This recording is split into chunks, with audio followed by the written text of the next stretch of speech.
Yashodanandana Vrajadana Ranjana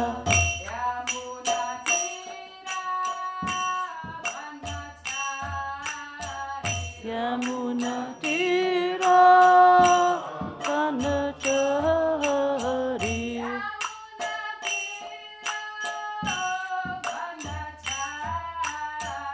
Yamuna Tira Vanachari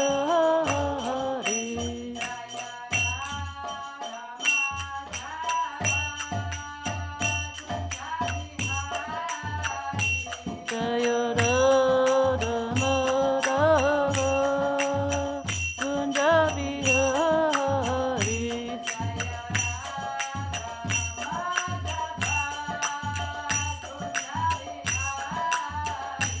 Jaya Radha Madhava Kunja Bihari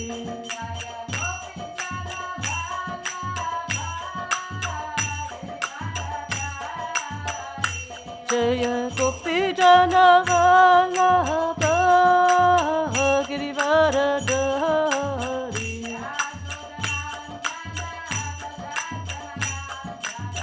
Yashodanandana Vrajadana Ranjana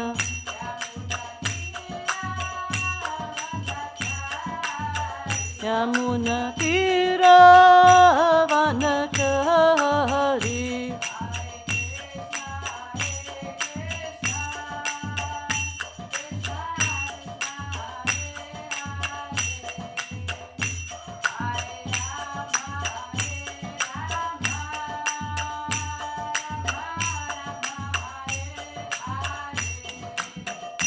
Hare Krishna, Krishna Krishna, Hare Hare, Hare Rama, Rama Rama, Hare Hare.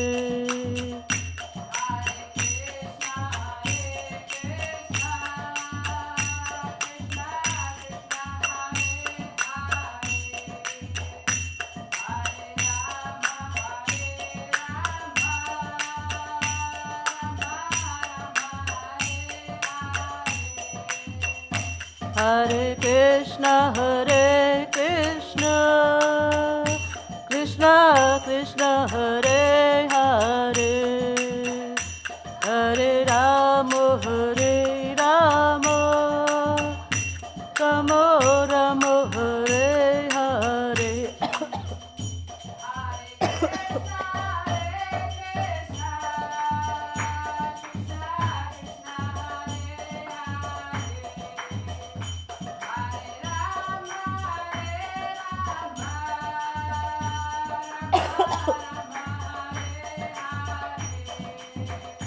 Hare Krishna,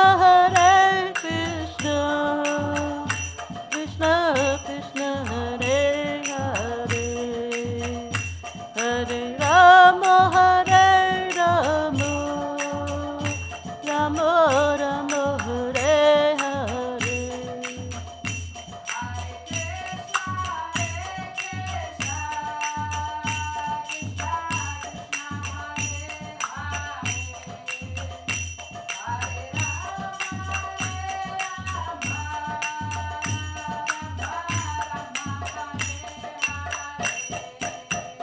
Hare Krishna,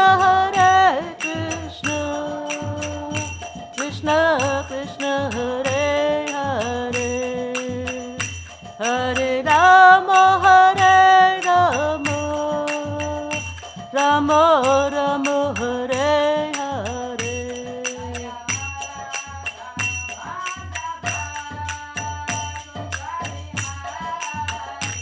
Jaya Radha Madhava Kunja Bihari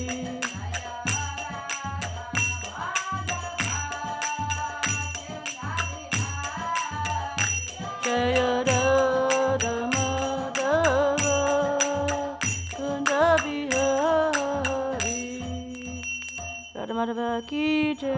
Maharaj Śrīmad-Bhāgavatam ki jai. Srila Prabhupada ki jai. Wer kann für Kishori-kun übersetzen, bitte? Wer braucht auch eine... super, vielen Dank. Das ist ganz... Vielen Dank.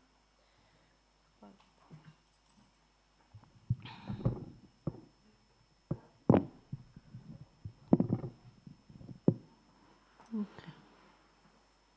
Vielleicht das kommt... Oh, brauchst du auch keine Übersetzen? No, okay, dann kommt ein bisschen vorne, bitte. Ein bisschen. Okay.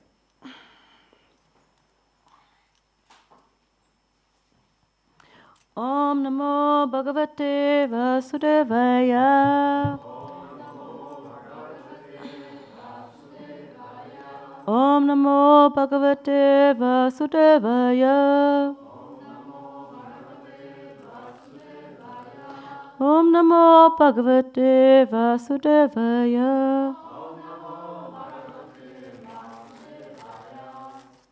Thank you very much for coming today.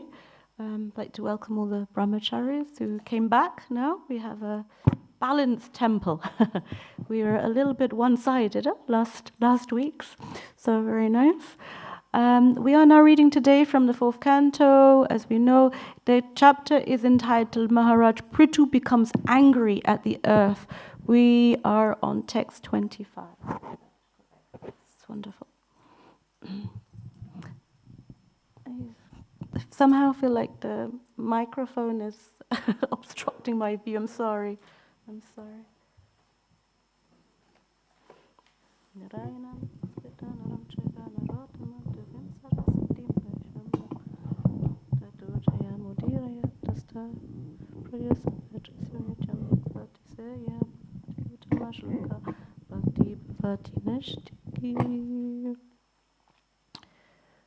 Okay.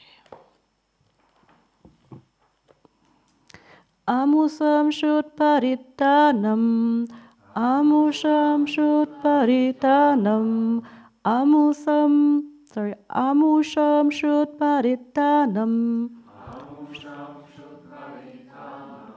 atanam paridevitam, atanam paridevitam, atanam paridevitam. Shamayi shami padbane, shami shami padbane, shamayi shami madbane, shamayi shami padmane, binayastava medasa, binayastava medasa. Prabhus, please. Amusham shut paridanam, atanam paridevitam, shami shami matpanya, dayasama evasta.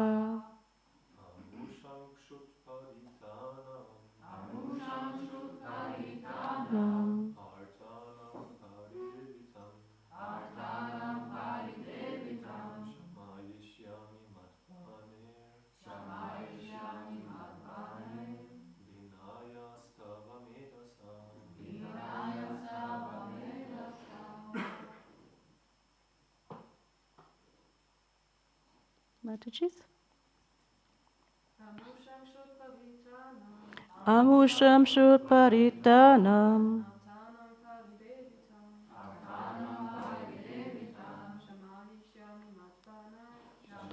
shami padmani,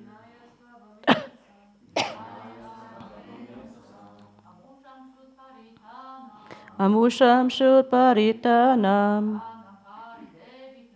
atanam paridevitam, shamayi shami padmani, vinayasteva medasha. Amusham shut paritanam,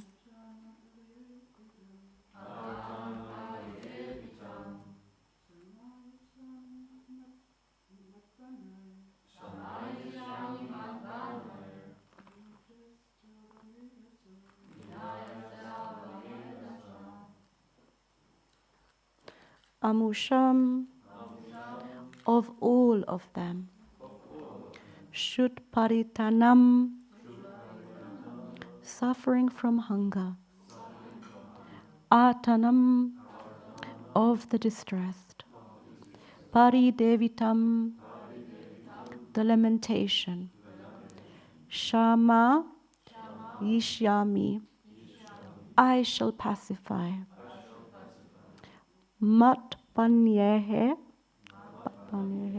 by my arrows. Binayaha, being cut to pieces. Tava, of you. Medasa, by the flesh.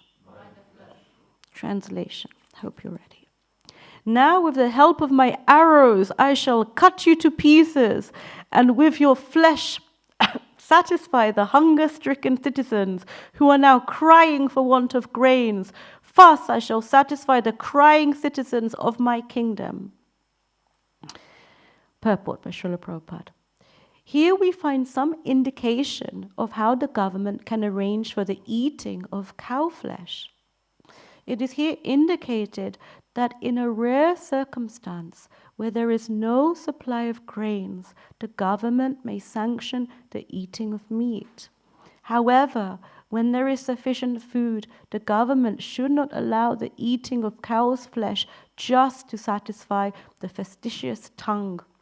In other words, in rare circumstances, when people are suffering for want of grains, meat eating or flesh eating can be allowed, but not otherwise.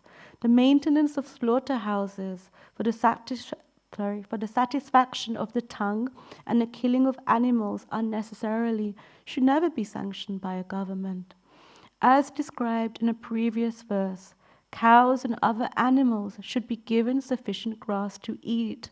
If despite a sufficient supply of grass, a cow does not supply milk, and if there is acute shortage of food, the dried up cow may be utilized to feed the hungry masses of people. According to the law of necessity, first of all, human society must try to produce grains.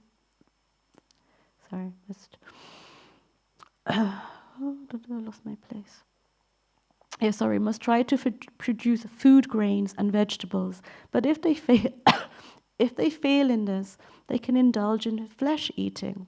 Otherwise not. As human society is presently structured, there is sufficient production of grains all over the world. Therefore, the opening of slaughterhouses cannot be supported. In some nations, there is so much surplus grain that sometimes extra grain is thrown into the sea, and sometimes the government forbids further production of grain. The conclusion is that the earth produces sufficient grain to feed the entire population, but the distribution of this grain is restricted due to trade regulations and a desire for profit. Consequently, in some places there is scarcity of grain, and in others profuse production, so too much. If there were one government on the surface of the earth to handle the distribution of grain, there would be no question of scarcity, no necessity to open slaughterhouses, and no need to present false theories about overpopulation. Once more, the translation of this verse. Now, with the help of my arrows, I shall cut you to pieces, and with your flesh satisfy the hunger-stricken citizens who are now crying for want of grains. Thus I shall satisfy the crying citizens of my kingdom. Om Gyan Timaranjasya Gyan Salakaya Chakshumrite Mena Tasme Shri Gurave Namaha Shri Chetan Manobhistam Shtapitam Yena Bhutale Swayam Rupa Kadamayam Datati Swapadandikam Shri Shri Krishna Chaitanya Prabhu Nityananda Shri Advaita Gadada Shivasvati Gaur Bhaktavinda Hare Krishna, Krishna Krishna, Hare Hare, Hare Rama, Rama Rama, Hare Hare. Thank you. First question, can everyone hear me? Today the microphone sounds very quiet, but it could just be with modern technology. Is everyone, can you hear me behind? Okay, super.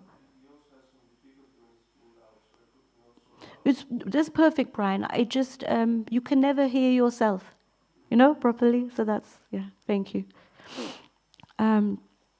Wonderful. So today's text is a little strong, as we know. We know that Maharaj Prithu is speaking to who? Bhumi Devi, Mother Earth here. So she has taken the form of a cow. And now he is telling her in this verse that he shall cut her to pieces and with flesh satisfy the hunger-stricken citizens. Srila Prabhupada's purport here goes in sort of two areas. The first is on meat eating, and the other part is also the one can see as the purpose of government, right? It's a rare purport where Srila Prabhupada talks about for it to be okay in certain circumstances to eat cow flesh. It's very rare. It's very rare if you go through. Normally, we understand the other principle.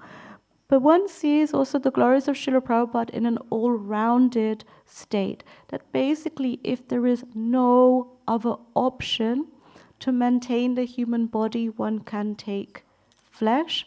It's also said later, where do I have this? Because really you will see it's very rare to find in Prabhupada's book when he speaks about this. In a conversation, he says, cow killing is the greatest sin. In preaching Krishna consciousness, we ask people not to eat any kind of meat.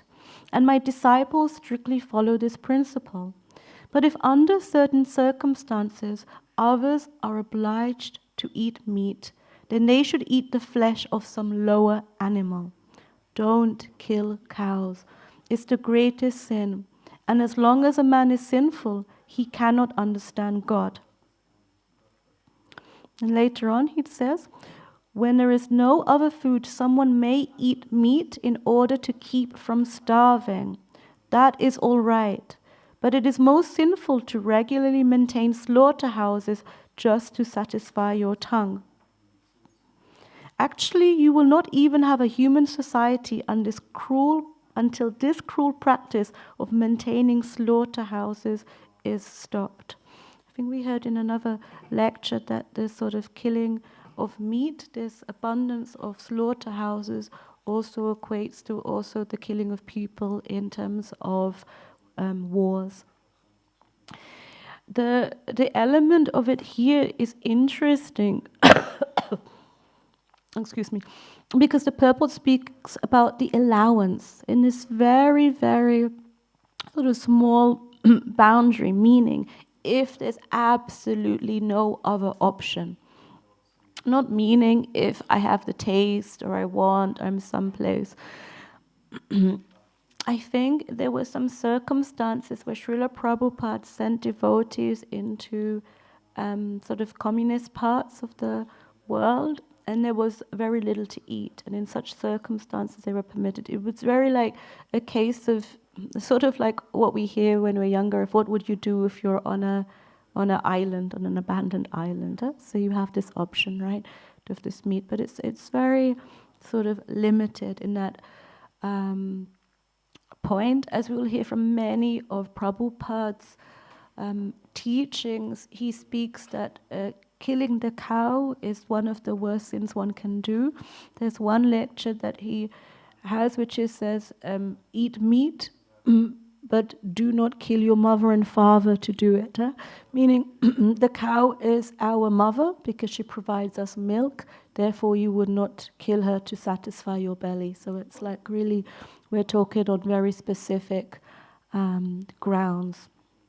One can appreciate from Srila Prabhupada that he looks at every circumstances. The world we live in today, we're not really in shortage of many things. I know some people who grow up in maybe the eastern side of Germany who grew up, like I guess my father-in-law, with a shortage of food to eat. They ate very, very little, actually. And sometimes they said it was quite common to go hungry, but you carried on. And I don't know if Kishore can experience this of parents or something before. You know, this time where really, you are not really sure what would be on your plate. We don't really have too much of an experience of this.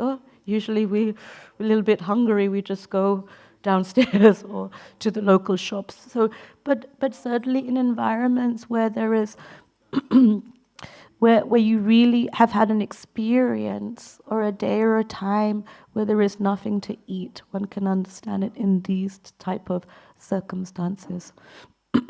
In relation to this part in the verse in Śrīmad-Bhāgavatam, the Prabhupada writes, cows and other animals should be given sufficient grass to eat. When we hear, because Bhumi Devi is protesting as to why she hasn't fulfilled her part in producing the grains, we later hear that maybe the sufficient element for her to survive wasn't given. But actually, the idea behind a ideal human society would be that grains are given and are enough for the whole world.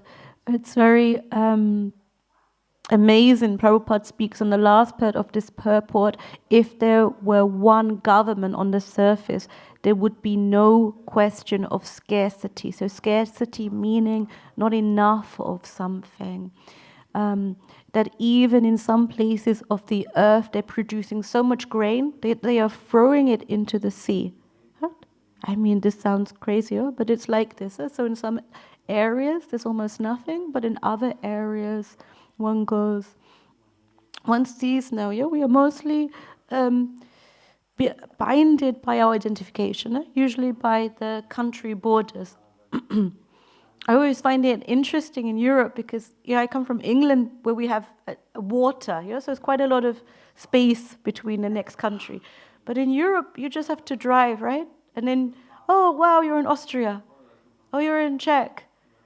And suddenly, if you go a little further, the whole culture and the speech changes, everything changes in this. And mostly with that, I'm also part of this. We identify with the part. Like I've just said, I'm from England. Essentially, it's an identification, right? But some areas that we go, but also you'll see in human society, this is the reason why my country produces this amount of grain. My country produces this much grain. How much does yours produce? How much does this? It's like a game in terms of mine against yours. How much money can we get if we export it, import it like this?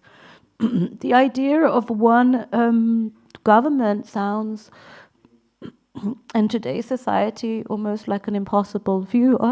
We just have who is the president of the world? Like this. Who can we say? It's an understanding which is far different to what we understand today. And I was just thinking in relation to Srila Prabhupada,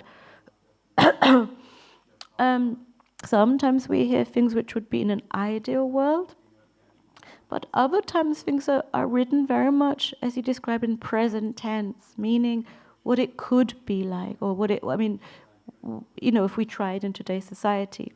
So it's going into this thought, because sometimes we kind of live a little bit like, I used to be like that before, in the days of Prithu Maharaj, or in this, it was like this. Now we're just living in this society and this world, and it's not like that. But somehow I found a conversation from Prabhupada. This was in actually at the United Nations World Health Organization, which took part in Geneva on June 6, 1974. One element here is the boldness of Srila Prabhupada's preaching to go into, it's a big area, the United Nations and the health organization, and to speak absolute philosophy. It's not watered down, trying to be polite. I mean, he's always polite, but polite in what others may understand. He just goes over it. He says like this to them, live very simply, be self-sufficient, get your necessities not from factories, but from the farmland, and glorify God's holy names. In this industrial setup, capitalist or communist, only a few big men can be happy, so-called happy, at the expense of other people.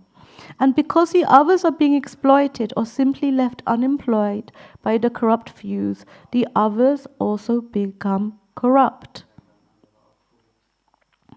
Later he writes, the only remedy is that everyone should live naturally and chant God's holy names, become God conscious. The remedy is simple, and here you can see some of the results. My young European and American students had been addicted to drugs and drinking and smoking and so many other modern bad habits. But now, just see how sober they are and how they are glorifying the Lord's holy names. Most of us relate to having these modern bad habits before we entered into the world of Krishna consciousness on some level. And so things have changed. Prabhupada goes on to say, you can change the world and make everything all right, provided you take this instruction. Yeah, so, and then later on, the member of the United Nations that speaks to Srila Prabhupada speaks about the departure of villagers into the city, seeking a better life, and then the land is no longer being worked upon. And he asks, how can you hope that someday people will be able to live in their villages and grow their own food on the land? Srila Prabhupada replies, the thing is, the government has a duty to see that nobody is unemployed. That is good government. He speaks about the Vedic system, so about the four natural groupings, Brahmanas, Kshatriyas, Vaishyas, Shudras. And he writes that the government has to see that everyone is properly employed. Then the whole problem of unemployment will be solved. And he later describes it's bad government. He uses this word, that is bad government.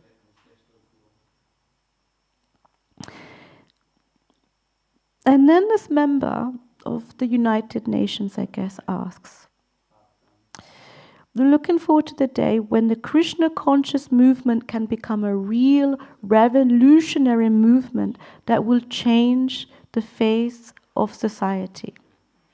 And Prabhupada writes, yes, I think it will bring revolution because the American and European people are taking it to heart.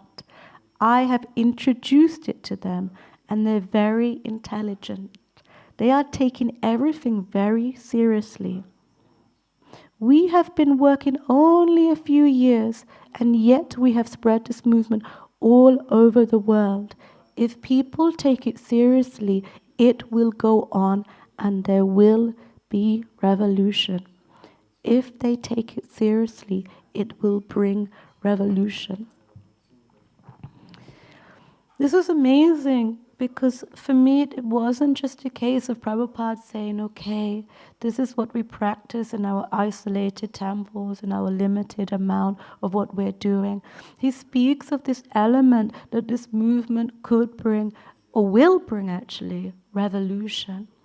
That it's a part, it is a change that has an effect on the whole sort of world. And this is what's amazing in terms of understanding these spiritual principles. That it's an application of what can be applied for aspects of not just our lives, but for so many lives outside. I was then reflecting over the last decade, last 10 years of Simhachalam. Because if you want to know the last 45 years, then one can speak to Narahari or Akila Prabhu like this. But the last 10 years, at the time I came actually, just a little bit before, 10, 12, 13 years, there was almost no Sankirtan going on. There was Gomohan. He was our leading Sankirtan devotee, also quite young, young 20s. And he was like a fireball, in, out, load up books, out, like on the, I I remember one time he said, on the instruction of my spiritual master, I need to go like this. But apart from this, very little. And then we were able to have J. Sachinandana Prabhu as temple president. And he introduced back a lot of Sankirtan devotees. Many devotees came, like our Munindragana Prabhu, like Ananda Krishna Prabhu from a different temple environment. And suddenly something seemed to stir. There was a movement. We had one van, then we had a second van, and they were speaking about a third in between van, the one that always broke, but somehow it was used. And some life was also then generated. There were Sankirtan devotees, and sometimes also 12, 13 years ago, there were not so many visitors. Even I'm also talking about Indian, not so much. But sometimes also then visitors started to come more. The Mataji ashram, when I left the ashram, I was the last one in the ashram.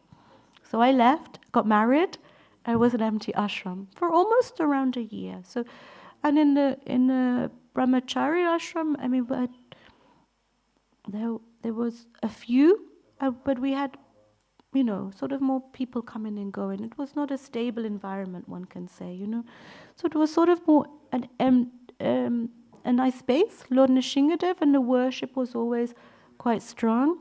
We had 2 gardeners at the time who produced, and often we spoke about the idea of being self-sufficient. But it was like different pieces of what goes on. It's important to see our own internal revolution in this way. If we step forward to this time, now we have, and we're very fortunate, we have many of those devotees who were there back then, who were still here, be it from Ananda Krishna to Munindragana to Advaita Simha, and others, but also our Kishorikun, she was also here in the last decade. But we also have so many different aspects of the temple that has progressed. So Sankirtan has developed in its time, even be it from having, what do you call this, for the card payments, having a credit card system on the streets. No one would have thought about this 10 years ago, right, to have such a system that is easy for people. We have the ashrams, which are much more developed in both areas. The pujari, the yagyas, what we offer is known in different places regularly. Ramananda gets messages from different parts of the world where people join in. We have our live stream. There was no live stream back then, so everything that we did was a little bit more sort of in this environment. It was just like this. We have quite a lot of Indian visitors who come, and of those visitors, many are emerging that they're actually devotees. They sort of merge in, sometimes, or in between. And some also come out that through their first experience here in the temple, they started to chant, or they gave up meat eating. Often, from their background in India, they were vegetarian. Then they came to the West, they say, and they somehow wanted to integrate or fit in, and they started to eat meat. And then we're like, okay, but it's too much integration. You go back to your, because I also from an Indian background, I can understand. As a child, when I grew up in England, actually the doctors told my parents that if we didn't eat meat, then we would have sufficient, very big health problems. So I ate for a short amount of time already. As my grandmother mostly raised me, at one time, as a young child, maybe 7 years old, I asked if I did not have to eat this, and it was enough. They agreed. I did not have to eat meat very easily. But for this, it's like once or a few times I've heard with the Indian community, one has to scratch the surface and there is Krishna consciousness there. But this sort of modern world of Bollywood and other influences have come into the West. Sometimes it's forgotten, but one sees having some relationship with the people who do come here. They speak about this. I think one time Ramananda sat down for a yagya, and then he asked them. He said, "And you're vegetarian?" And there was a pause, like a poignant pause, and they were like, "We will be vegetarian from today." And Ramananda asked, so you're not, or we're not vegetarian? And they said, no, but we will be. And he was like, okay. It puts the priest in a difficult position. It depends on, So, okay. And for 4 or 5 years later, they came. I was somehow luckily also in a temple room. And somehow, Ramananda doesn't always ask that question at that point. He maybe asked before or whatever. And he said, okay, and you're vegetarian? He asked, and the Prabhu, the Indian man said, he said, on the day we told you here in front of the Lord that we would be vegetarian, from that day we have remained. And it was amazing because it was like they gave a vow and they stuck to it and they stuck with this. So one doesn't know the impact that one has on the life. One time also, we have sort of, not frontline preaching, so to say, like I'm in the shop, and they ask, how do I hold the japa beat, you hold it like this, no, not like that, these are the reasons, and one begins to chant like this. Oh, can I chant another mantra? Well, of course one can chant different mantras, but we recommend chanting the Hare Krishna mantra. Sometimes also it's a little mixed up with Indian, Hare Krishna, Krishna, I don't know, some other. But no, we chant like this. Here we have this nice bookmark. Well, often Sankirtan devotees or preachers have this bookmark ready, right, with the Hare Krishna mantra. Here you go, come to the temple, this is what we do, right? So we gave this. I remember also a couple of years ago, she said, since that day you taught me, I chant this every day. So this is small things, but one sees that this has an impact on other people's lives. In a small way, does it mean that we start a revolution? Yeah, of course it does, right? We've started the revolution probably in our own lives. It's very wonderful to also reflect on our own journeys. Our journeys before we decided to take up Krishna consciousness. Where were we? I was more or less lost, to be honest. I was okay, meaning materially I was fine, friends, whatever one can say. But internally there was this feeling, maybe there is an unanswered question inside her. What is this? So this was the part of searching of what spiritual life really means to us. And when we have come to that understanding, it's also easy to take it on the different aspects and detailed aspects of our life.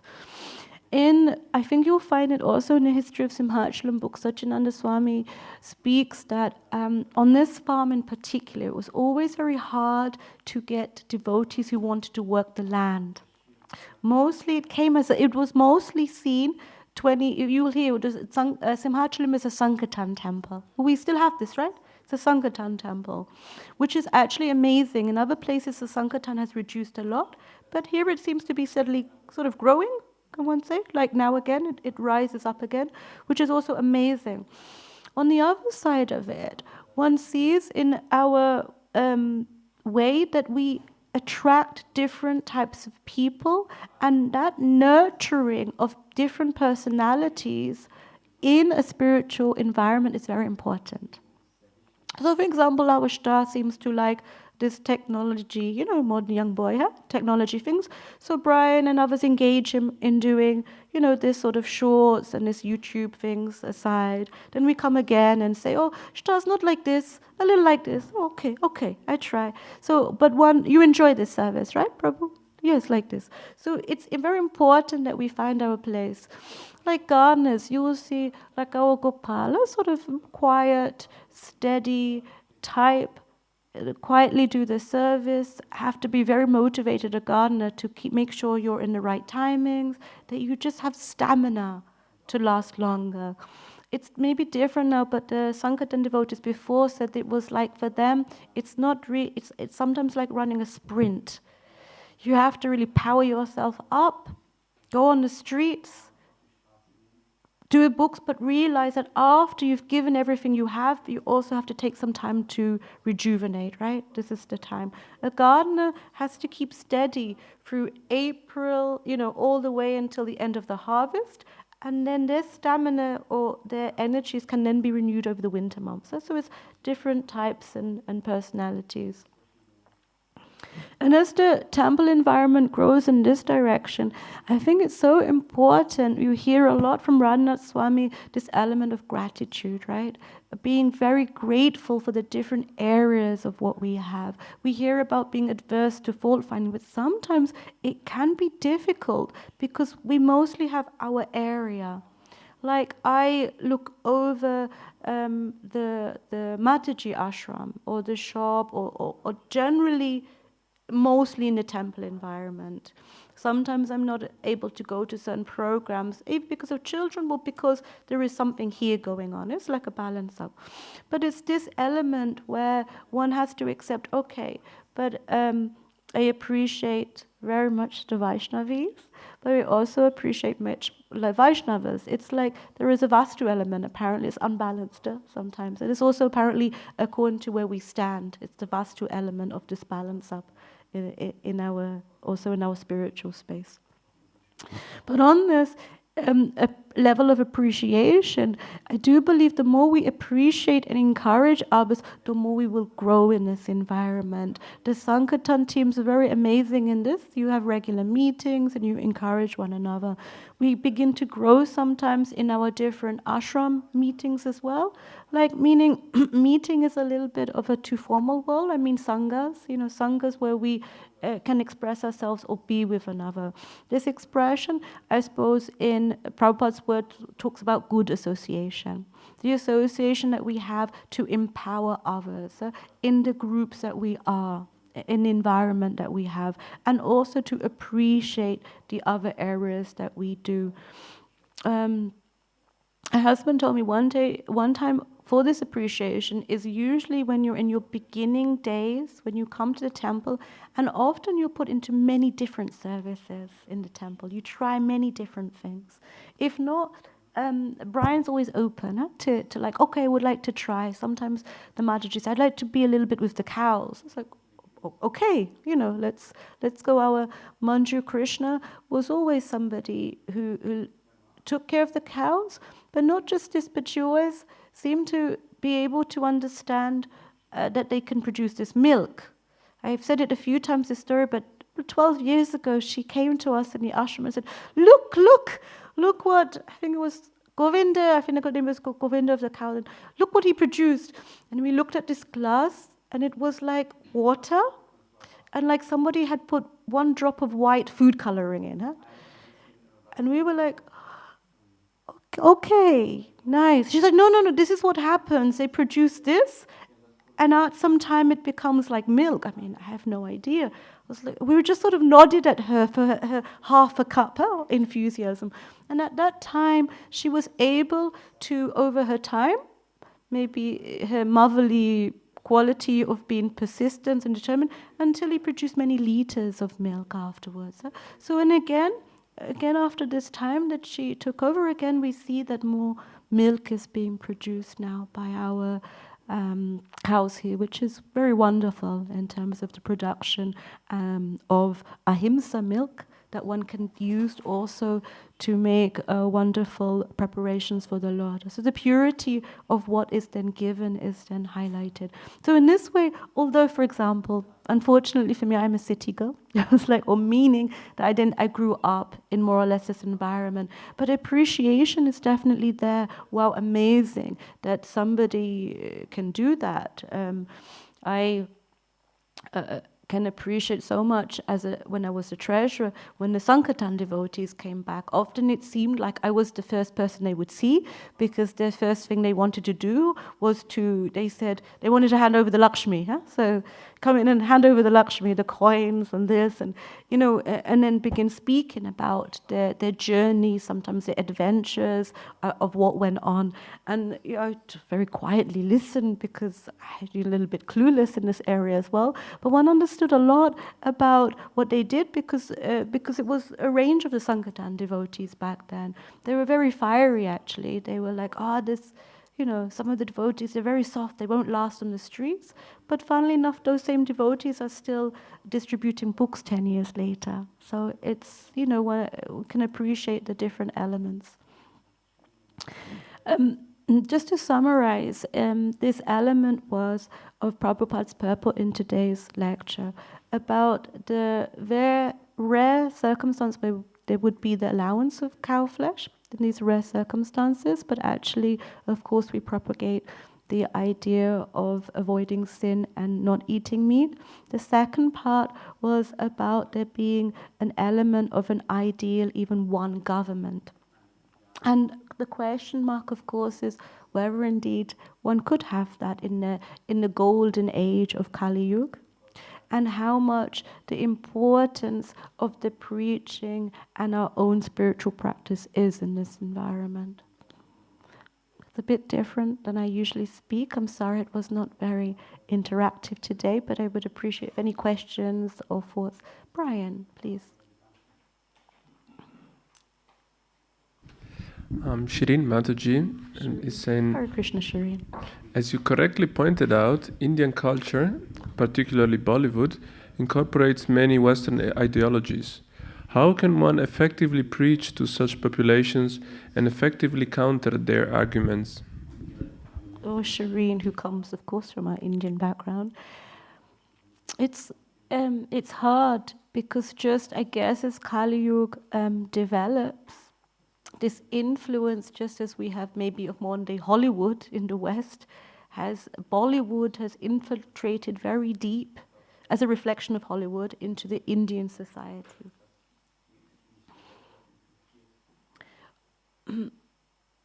It's a different area of preaching. Often Indians are told, okay, take up spiritual life when you're older. When you're old. You see grandmothers with the bead bag. I also grew up with it. Okay, when I'm old. And you come to a temple and all the Hare Krishnas are very young.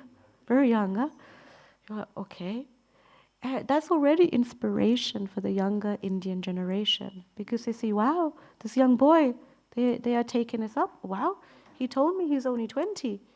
He's only this, and he's chanting. He's already taken this up. Apparently, the movement of ISKCON in India developed because of how ISKCON developed in the West.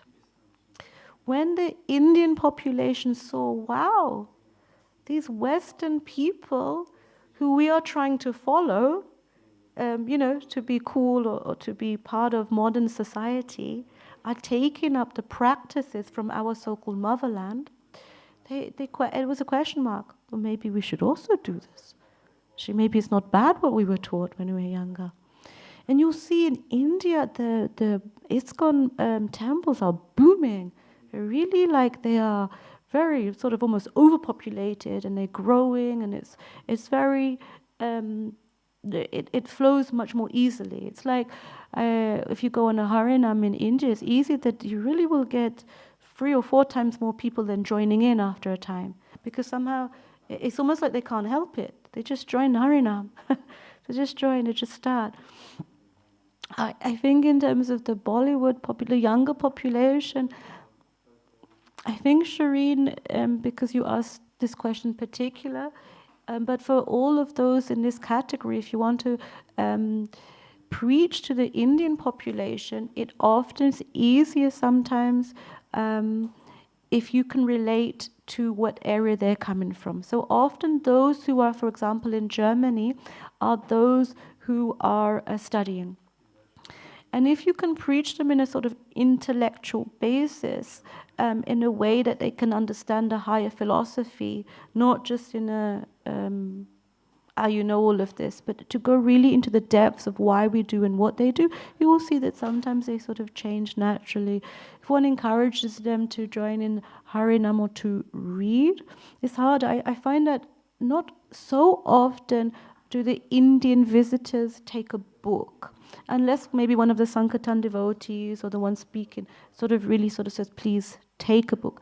And the next level is they take a book, and sometimes they come and show me the book, and it looks like nobody ever looked inside of this book. Huh? It's like pristine, and I was like, and have you read the book?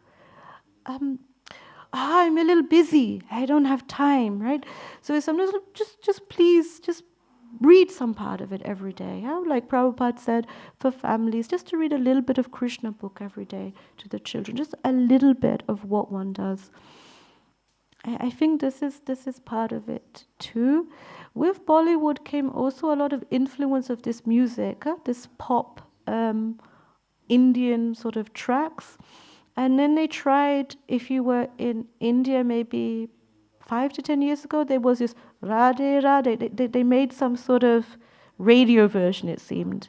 And then all of the rickshawalas were playing this music along.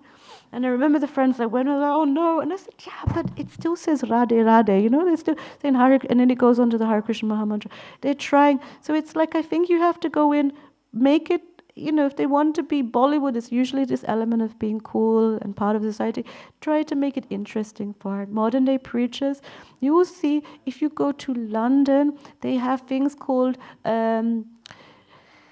KC SOC, they call it. So it's a short for Krishna Conscious Society. And these young people in their 20s, they're preaching direct philosophy, but they make it a little bit like Keshav Maharaj. They make it very accessible for these people to understand. They're like, okay, what's your question? What's your question about eating meat? What's going on here? What's your idea of enjoyment? What does it mean? So they may speak about going to a party or doing this.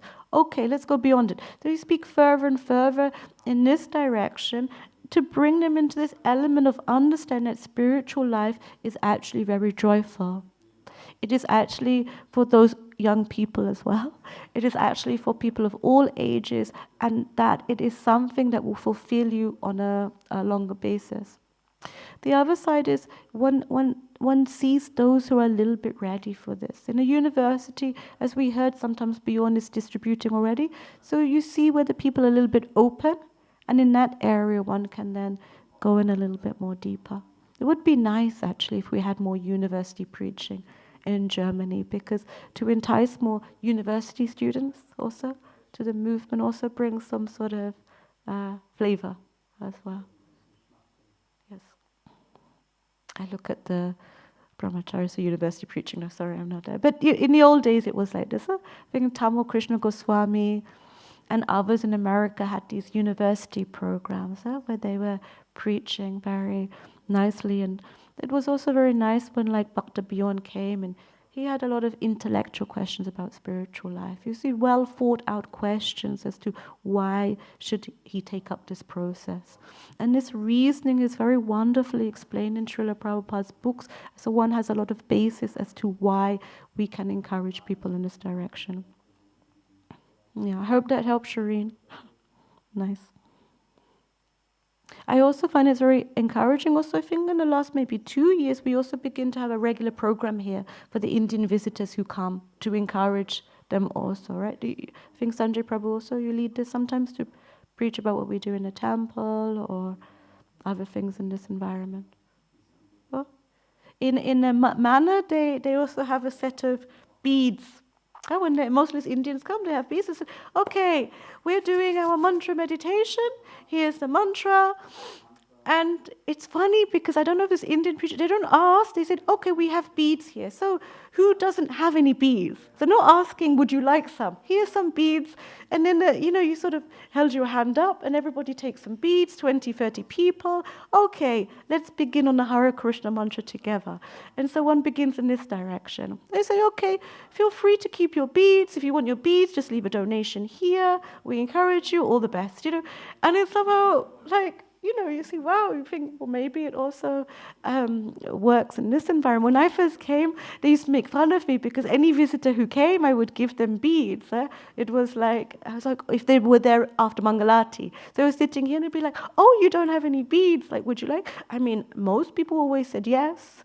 So I thought, okay, but I see it also now we have we also do this a bit more now. So, but I think modern ways or just, one can be a bit bold, I think, when we preach this to Indians, because like one says, they have it underneath. One can just say, okay, what do you remember of your culture? If you start to tell them a story, you had this when there was the Śrīmad-Bhāgavatam Shabda. There many people know a lot of these very intricate part of the Śrīmad-Bhāgavatam.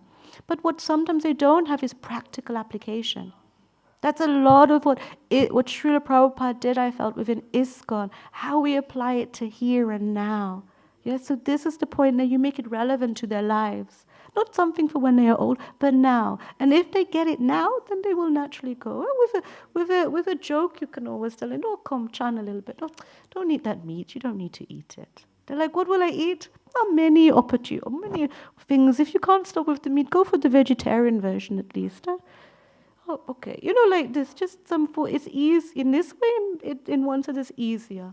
Another person from another background could be a little offended if you say, stop eating your meat or this, if they grew up in such a faith. One has to be a little bit more careful.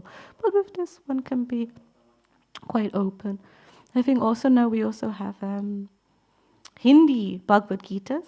Is it also, and also is it Tamil? No, or Bengali, whichever. Hindi and Tamil, yeah. So they still tell me, no, but I only speak Kannada. Huh? There's another, and I was like, oh, okay.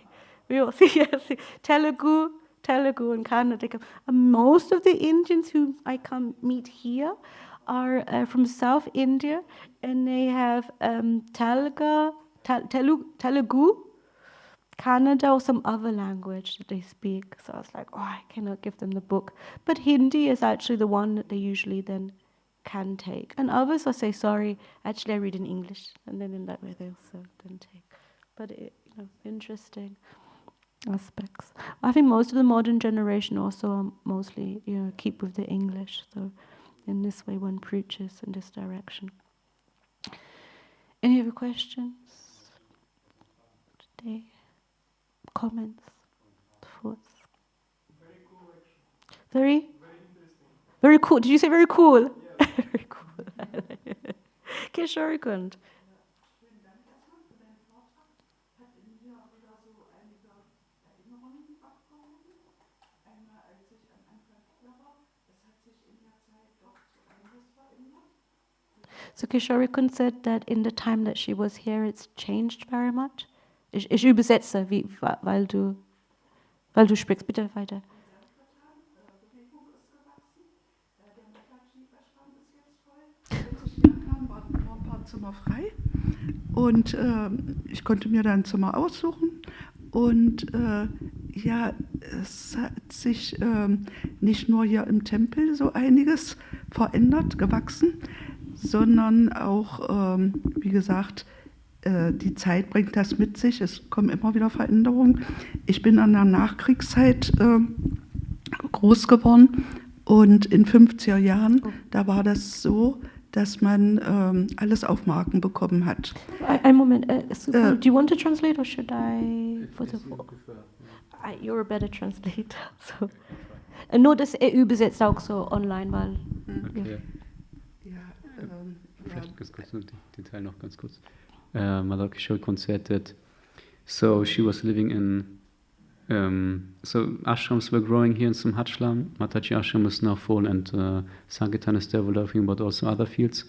And she said she was living after the war, and you got all the food some notes, some marks, some paper.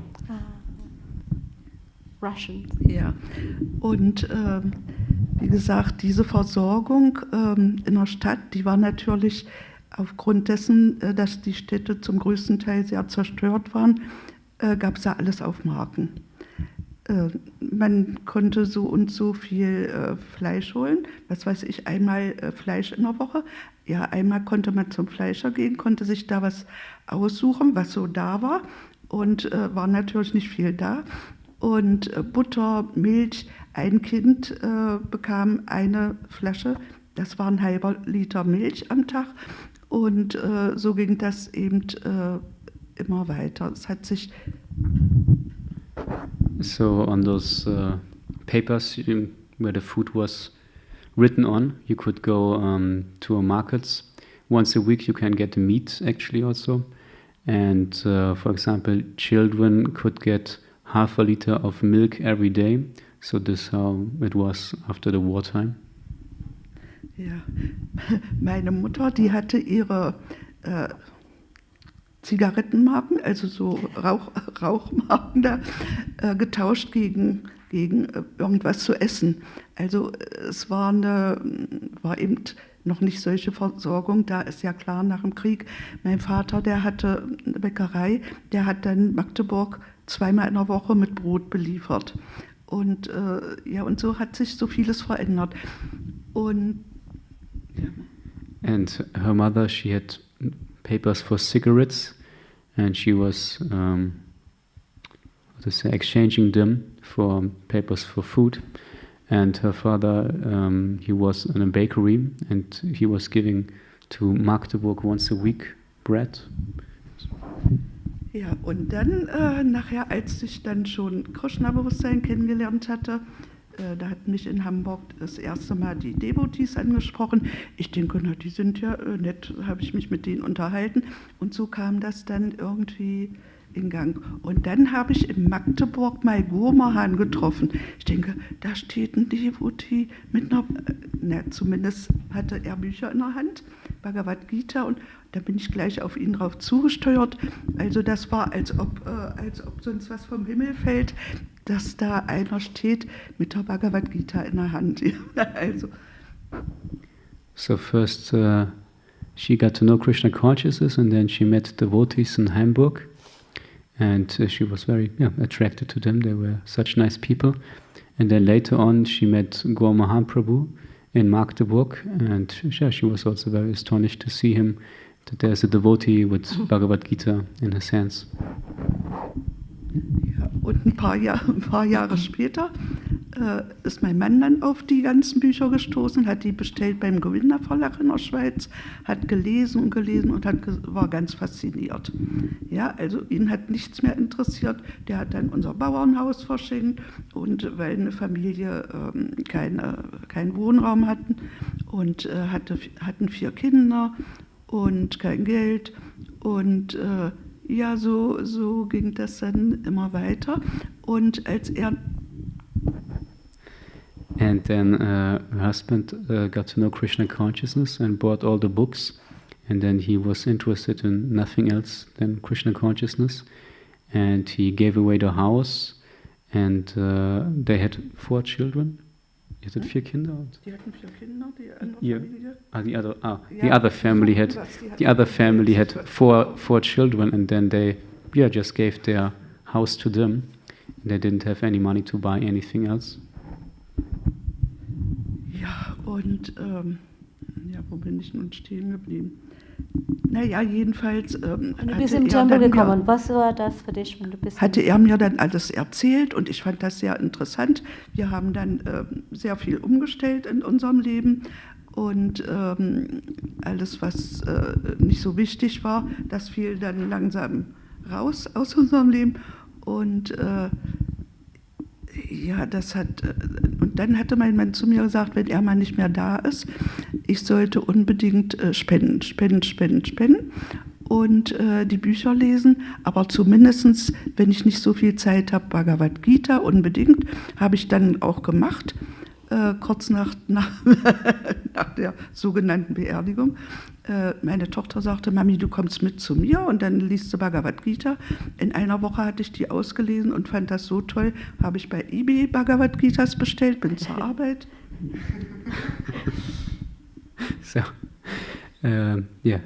So as far as I remember, then her husband was reading many books and was very interested in Krishna conscious topics and nothing else. And then he also said to her that if he's not present anymore, then she should read at least Bhagavad Gita and also give donations as much as possible. Then after his so-called funeral, then she was doing so, and also her daughter asked her to live with her. Ja, und dann wollte ich natürlich, nachdem ich die Bücher gelesen habe, ich sage, Krishna, ich brauche mehr Zeit. Und ich hatte dann schon von Narahari hier so einen Kalender bekommen. Und das eine Bild von Krishna war ich total begeistert. Das habe ich dann verehrt. Ach so, und dann kam aus Leipzig, ich habe nach Leipzig gespendet. Und dann kam auf einmal so Päckchen mit